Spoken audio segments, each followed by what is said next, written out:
Let the magic begin. Not a place on the map, but a state of mind that exists wherever people dream and wonder and imagine.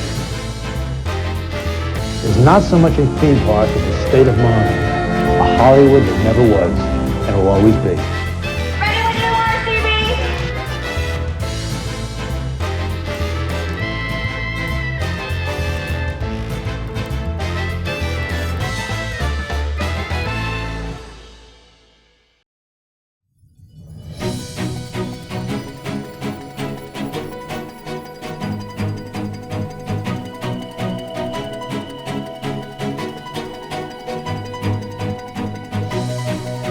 This is News Today with WDW News Today. I'm Tom Corliss of WDWNT.com.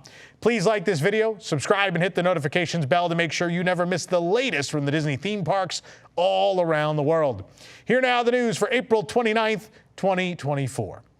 In a statement to the Orlando Business Journal, Walt Disney World said they would be open to a SunRail station at Disney Springs still. We have long been open to discussions around the proposed SunRail expansion to Disney Springs and have been engaged with state and community leaders on the topic. This is not to be confused with the agreement we previously had for a Brightline station that Brightline decided not to pursue.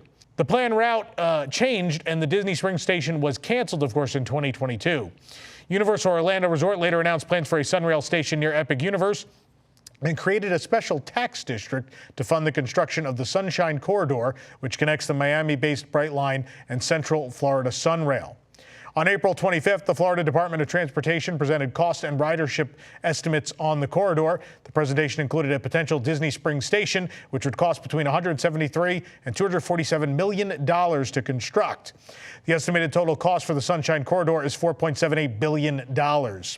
Orange County Mayor and SunRail board member Jerry Demings said that the success of the plan would depend on federal, state, local, and private funding.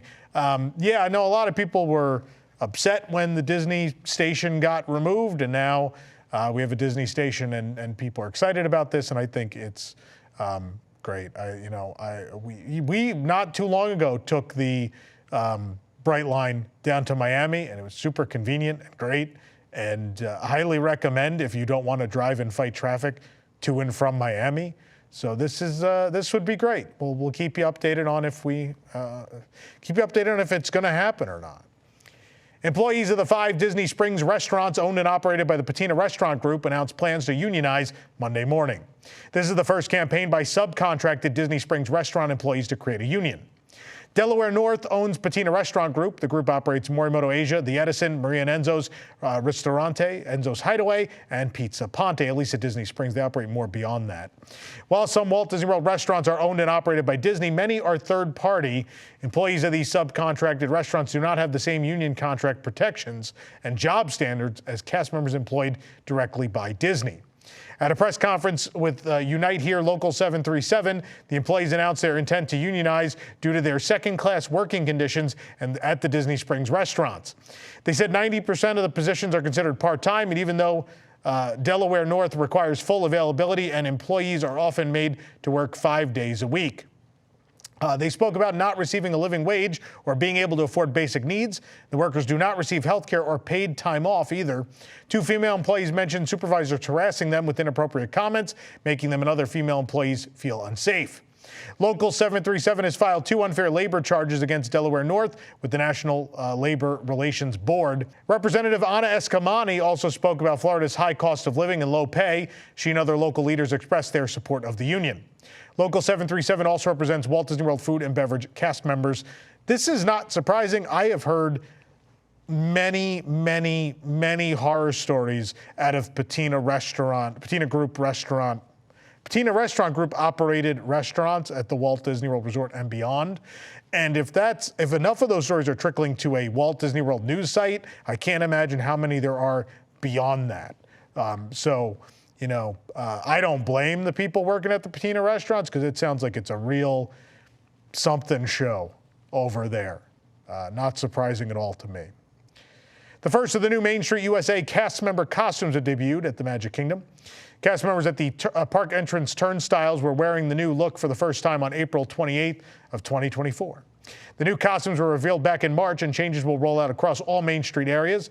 A cast member was nice enough to model the new costume for us. It features red shorts, a blue and red collared shirt, and a hat. These costumes, like the new PhotoPass costumes, are made from recyclable material and designed for breathability.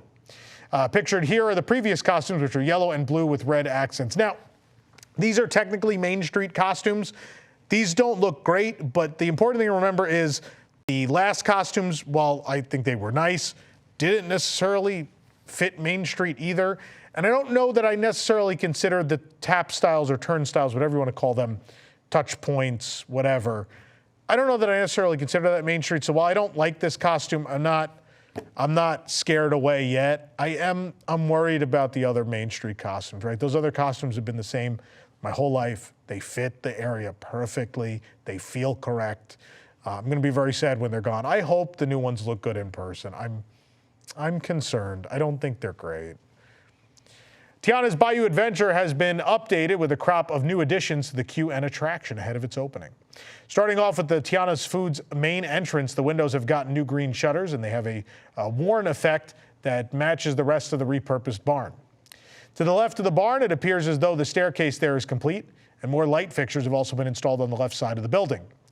With a few less construction supplies in that area compared to our last visit, you can get a better look at the Tiana's Foods boxes piled in the queue area. Moving further right, work continues on a portion of Tiana's garden in the back queue. Recently, a dark brown pole was installed at the center of the garden with scaffolding surrounding it. On the right side of the image, you can also get a look at the black-themed speakers that have been installed on a wooden pole in the queue. Those speakers are slowly being installed throughout the entire area. In this closer look, you can see some of the greens that are being grown by Tiana, fitting with the Tiana's Foods theming of the attraction. 2 new posts have also been installed in the queue. The first one features signs pointing to the farmers market break room and handicap accessibility. The second post is a height stick to measure the height of little ones before they ride the attraction to make sure they're at 40 inches or taller to ride. In the back near the restrooms is a sign for hot sauces. As part of the backstory of the attraction, Tiana and her colleagues have created their own original line of hot sauces, which is likely what we're seeing here. Disney, if you don't sell these hot sauces or have them available at a nearby restaurant, I'm going to be upset. Please do that. Finally, in the flume area, just under the footbridge, a Larry the Armadillo figure has been uncovered. Larry's an original character for the attraction and was revealed in April. He is one of the non-musical critters of Tiana's Bayou Adventure and has been described as a mischievous but quiet armadillo who always shows up where you least expect him and tends to borrow things that don't belong to him. Of course, Tiana's Bayou Adventure opens at the Magic Kingdom this summer. In early-ish June, we have a media event where we're going to preview this attraction, and we'll let you know. You'll get that honest review in early June. Don't you worry, folks. So stay tuned. This program is brought to you by our official travel agent sponsor, Be Our Guest Vacations. Your dream vacation begins with Be Our Guest and their concierge team of expert vacation planners. Head on over to beourguestvacations.com/WDWNT, and their team will design your next magical vacation, from the Walt Disney World and Disneyland Resorts to the Disney Cruise Line to Adventures by Disney and more. They're also able to book unforgettable VIP tours where you and your group can experience the ultimate park day. And the best part is their concierge services are 100% free, so book today. A 6th and 7th Smellephants on Parade elephant statue have been installed in the Storybook Circus section of the Magic Kingdom. The first elephant appears to be inspired by orange juice or lemonade. I'm going to go with lemonade in this case. I don't think it's orange juice. Its head and arms are light blue, while the rest is yellow-orange, and the ice cubes and lemon slices are in the yellow-orange section. You don't put ice in orange juice, right? I mean, that's why I think that. Maybe you do. Maybe I'm weird. Who knows? Meanwhile, the Churro elephant statue can be found near the exit of the Walt Disney World Railroad in Storybook Circus. It stands atop a yellow base, just like the other elephants. The popcorn, the candy apple, the snow cone, the corn dog, and the cotton candy elephant specifically. The base houses a Smellephant that will pump out a churro scent. And yes, that is the name of what that thing is. It's a Smellephant. When the Smellephants on Parade experience officially begins, guests will pick up a complimentary map and sticker sheet at the Big Top Souvenirs ticket booth as with assistance. They will search Storybook Circus for these scented statues and place stickers in the correct locations. Smellephants on Parade is presented by Scentsy. The company became the official sponsor of Dumbo the Flying Elephant last year. Go ahead and make your pyramid scheme jokes in the comments. I know you will. The statues are inspired by the pink elephants on parade sequence of Dumbo, and each is painted to resemble a different food item. I just named a bunch of them. One more statue is still yet to be installed. Waiting on one more. And again, that citrus statue, I didn't say it, is located near the Casey Jr. Splash and Soak Station. You'll find these, don't worry folks, they're not really hidden. They're large and noticeable because if your company was sponsoring something at Disney World, you'd want people to see it too. So it may not be a long scavenger hunt, but it looks like it'll be a fun one. I do think the statues look super cool though. I love them. The Luminous, The Symphony of Us fireworks soundtrack is coming to music streaming services on April 29th. That's today, now. The album includes 13 tracks and runs 24 minutes. The show debuted at EPCOT on December 5th. The soundtrack was composed by Pinar Toprak and features songs by Shalia and Catherine McPhee. The show is split into 6 movements: birth, family, play, love, loss, and unity. It features various arrangements of classic Disney music plus 2 original songs. The rainforest scene in Living with the Land has gotten an update with brighter lighting. The scene in the World Nature attraction has been illuminated with new blue-toned lighting. You could spot the change in lighting as you pass through the opening scene just after the thunderstorm. The lighting is certainly bluer than it was previously, but it's also brighter, making it somewhat easier to see the rainforest environment. And peeking through the scene at the top of the image is the Garden Grill restaurant. Here's a look at the waterfalls in the scene. This is the second change to Living with the Land recently, but yeah, I think just going through and fixing up some things. I don't know how I feel about this. This is like when they changed the lights in the Polynesian scene of It's a Small World, where yeah, they're new lights and that's great, but you recolored the room and I don't think it's what's intended. I don't think, when I go outside in a thunderstorm, the world doesn't turn blue. So I don't know if I like this. I don't know. EPCOT Farmers Feast, one of the booths of the 2024 International Flower and Garden Festival, has a seasonal menu that changes during the event. April 28th marks the first day of the last offering of the year. That's the summer solstice menu. They have a new seared pork tenderloin for $7 with corn risotto featuring Ben's original international grains, arborio rice, and roasted red pepper sauce. There's also a peach galette for $4.75 with ginger vanilla whipped cream. You can read the review at WDWNT.com. Did you know there's a way you can save big at Disney Deluxe Resorts? Well, today's show is brought to you by DVC Rental Store, a great way for you to plan a luxury Disney vacation on a modest budget. You don't need to sign up for a full DVC contract, but instead they will allow you to rent the points you need for a magical stay. It really is the best way to stay deluxe at a fraction of the cost, and now, thanks to their lowest price guaranteed offer, you'll always have the best price on the market.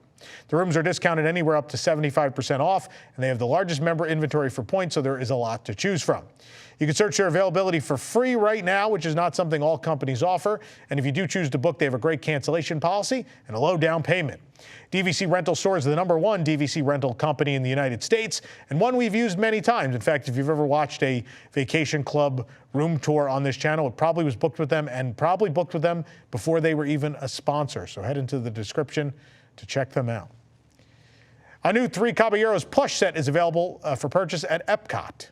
The Gran Fiesta Tour starring the 3 Caballeros plush set is $39.99. They can be seen sitting in a boat like in the Gran Fiesta Tour ride. And the set joins a new lineup of merchandise dedicated to the trio, including a Loungefly mini backpack and a matching glow-in-the-dark ear headband at both Walt Disney World and Disneyland resorts. Each one of the plush figures is separated by a strip of brown fabric, which I think is meant to emulate the rows of seating in the ride, but the plushes are attached to the boat by a price tag fastener, but can be removed once you purchase them. They're each dressed in their traditional outfits that can be seen on the attraction, complete with sombreros. The front of the boat is screen printed with Mexico and 3 small flowers.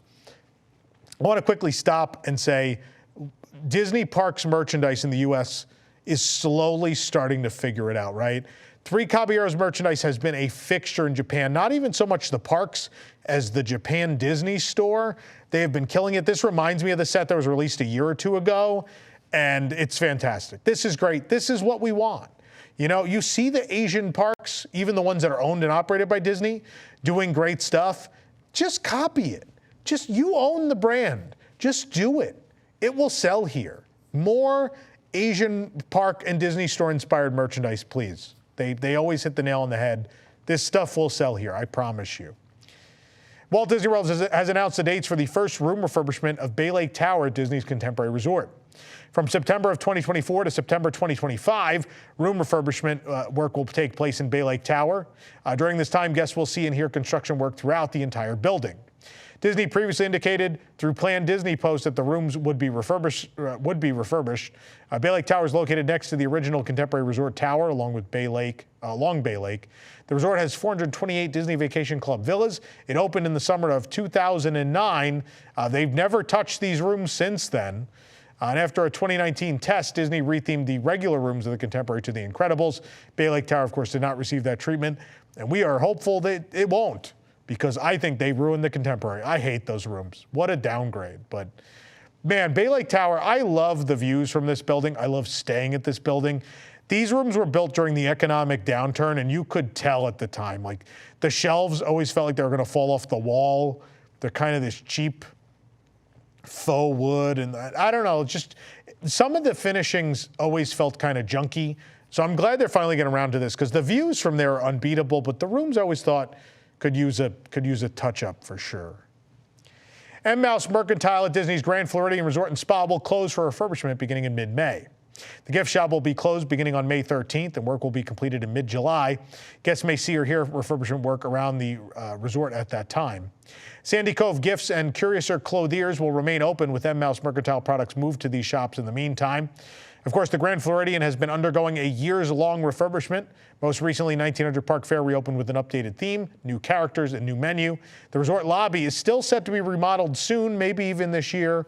We don't know, but I'm very concerned about M-Mouse Mercantile. This is a weird thing, but one of the things in my childhood, one of those moments that solidified how magical and special the environments at Disney World are, was shopping in that store and the monorail passing the window.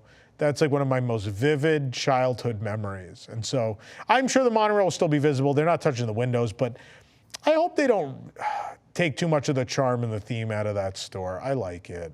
I'm somewhat concerned, but we'll wait and see.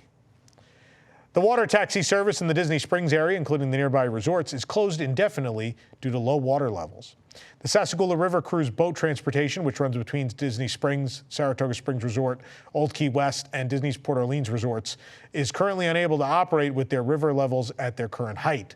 At this time, Disney is unable to predict when the water levels will rise enough to resume service, but additional bus transportation between those locations is being provided to accommodate travel. This has been happening a lot as of late, and so it's kind of a rarity, it seems, these days to see these actually running. As you know, Pixar Fest kicked off on Friday at the Disneyland Resort, and we were there to cover it all. You can watch lots of videos right here on the site. You could read a lot of our coverage at DisneylandNewsToday.com. And maybe by the time you watch this, if not tomorrow, you'll be able to check out an in-depth review. I reviewed every single food item at Pixar Fest myself. And boy, did my stomach hurt from it. So please check that out. Check out all of our coverage. We appreciate it. The queue for The Little Mermaid, Ariel's Undersea Adventure, has reopened with new Lightning Lane touch points. The entrance and queue for The Little Mermaid, Ariel's Undersea Adventure at California Adventure, had been moved to the left side of the building since the attraction was added to Genie Plus in November of last year. But now, with new permanent Lightning Lane touch points, the queue has returned to form, beginning under the dome of the building. Turning left when you walk under the dome, two new signs indicate that the standby line is to the left and the Lightning Lane line is to the right. The digital signs are themed with an under-the-sea background behind the predicted wait time. We could also get a full view of the themed Lightning Lane touch points. This one has a starfish sitting on top. The Lightning Lane queue enters at the doors of the building, while the standby line continues past it into the extended queue area. In our experience using the Lightning Lane, once we walked through the doors, we were on the ride in the span of a few moments.